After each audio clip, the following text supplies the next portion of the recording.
Before the first shutter lifts, a thin stripe of lamplight leaks through a wooden seam and fades against damp stone. In the narrow, dark bodies, wait without speaking, shoulders angled to leave just enough space for another breath to pass. A rope tightens somewhere below, wood knocking once against stone, and the sound travels upward as if testing how much room the walls will allow. Still the gate has not opened. Stone steps hold the night's dampness, even as light spreads across the water. Boot soles test each edge before weight settles. Rope fibers darken palms already stiff from sleep. Crates shift from boat to shoulder without pause. Gulls cut across the air with thin, sharp cries. The incline ahead narrows the sky into a strip. Breath shortens as the climb begins. Water glare fades behind, replaced by striped shade from low awnings. Fabric hangs just above head height, forcing a lowered chin. Voices gather in overlapping layers, prices called counters, answered no clear gap between them. A drainage channel runs along the center, slick and sour.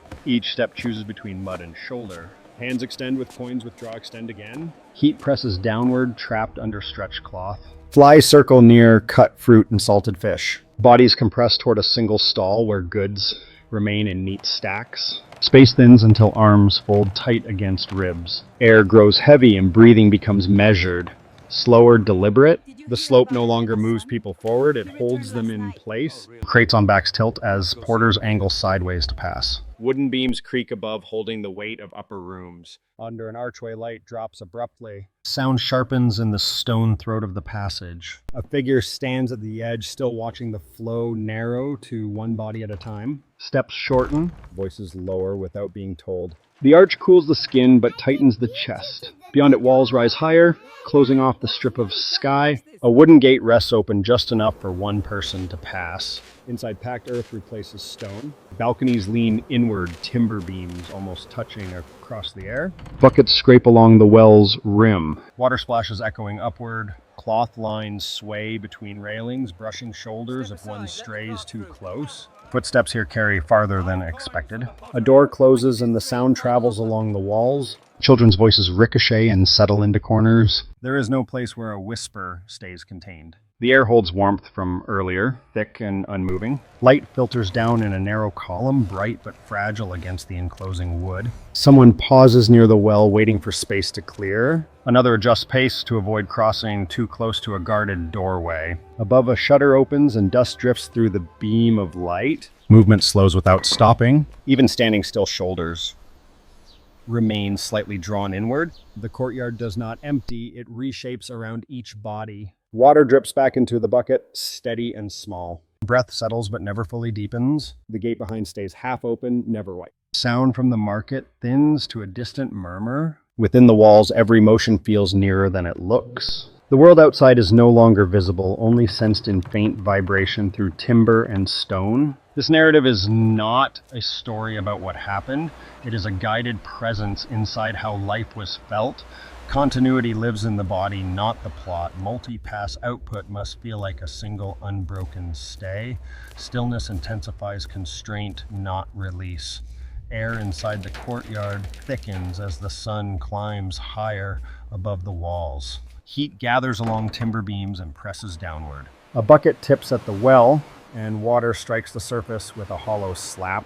The sound lingers longer than expected. Fabric lines sag under damp cloth, narrowing the path between doorways. A child darts across the packed earth and is pulled back by a low voice. Footsteps hesitate near the gate before slipping through one at a time. Outside the arch, the market swells again. Voices stack in uneven layers, rising and breaking against each other. Awnings trap the noon air beneath them. Flies cling to sweetness left exposed. Hands reach toward a stall where fewer goods remain. Shoulders lean inward, forming a tight crescent around the counter. Elbows press into ribs without apology. The drainage channel carries a thin ribbon of waste, slow and sour. A porter angles his load sideways to clear a gap no wider than a doorway. His breath shortens but does not stop.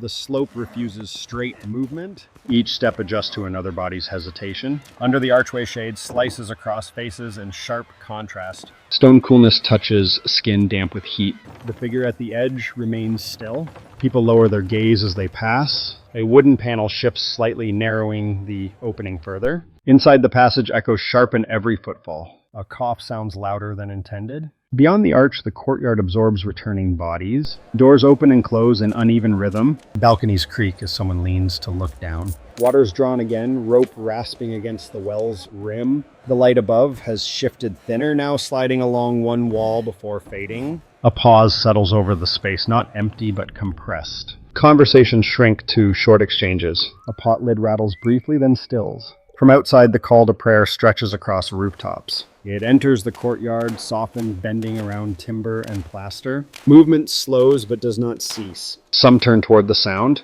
Others continue sweeping, carrying, lifting. The gate swings inward and rests against its stop. The courtyard holds its breath for a moment that does not resolve. Then footsteps resume, measured and close together. Outside, carts begin to roll downhill, wheels striking stone in uneven rhythm. The market thins, yet bodies remain pressed along the incline. A vendor folds fabric with deliberate care, stacking it high to avoid dust. An apprentice weaves through the last cluster's shoulders, angled eyes lowered. Heat releases slightly, replaced by a damp cool rising from the water below. Shadows lengthen across the slope, stretching between feet. The archway darkens first. Inside it, sound narrows to single beats of heel on stone. The courtyard receives fewer arrivals now. Doors close in sequence, wood meeting wood with firm contact. Above, a final shutter drops into place. The well rope hangs slack. Air moves more freely but carries every small sound. A distant splash at the landing steps reaches faintly through walls. No space stands open without limit. Every path curves inward or downward. Bodies adjust again to the changing weight of the evening. This narrative is not a story about what happened. It is a guided presence inside how life was felt. Continuity lives in the body, not the plot. Multi-pass output must feel like a single unbroken stay. Stillness intensifies constraint, not release. Night settles along the walls before it reaches the ground.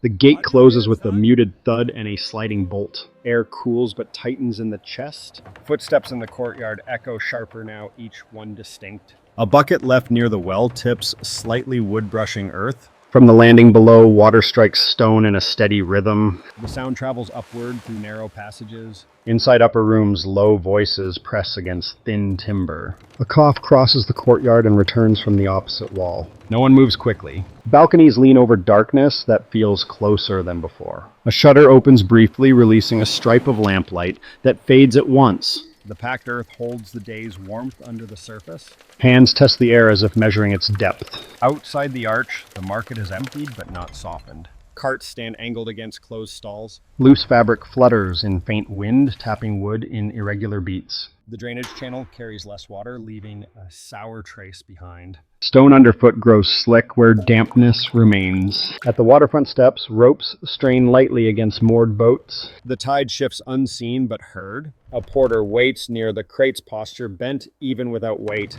He listens before moving. Above him, the slope lies dark, its incline felt more than seen. The archway becomes a deeper shadow within shadow. Passing through it, breath changes again. Cool air gathers in the stone throat and presses against skin. Within the courtyard doors stay closed, yet thin light edges mark their frames. Someone draws water once more, slower now, ropes scraping in measured pulls. The splash is softer but carries farther. Children's voices are absent, replaced by small movements behind walls. Stillness here does not widen space. It sharpens the limits of it. Even without bodies crossing the courtyard, feels occupied. Above, stars appear only in a narrow slice between roofs. They do not open the sky. They emphasize how little of it is visible. From the water below comes another hollow strike against stone. It repeats steady without announcing change. The world remains held between wall and tide. Breath settles into a pattern that matches the distant rhythm. Nothing releases.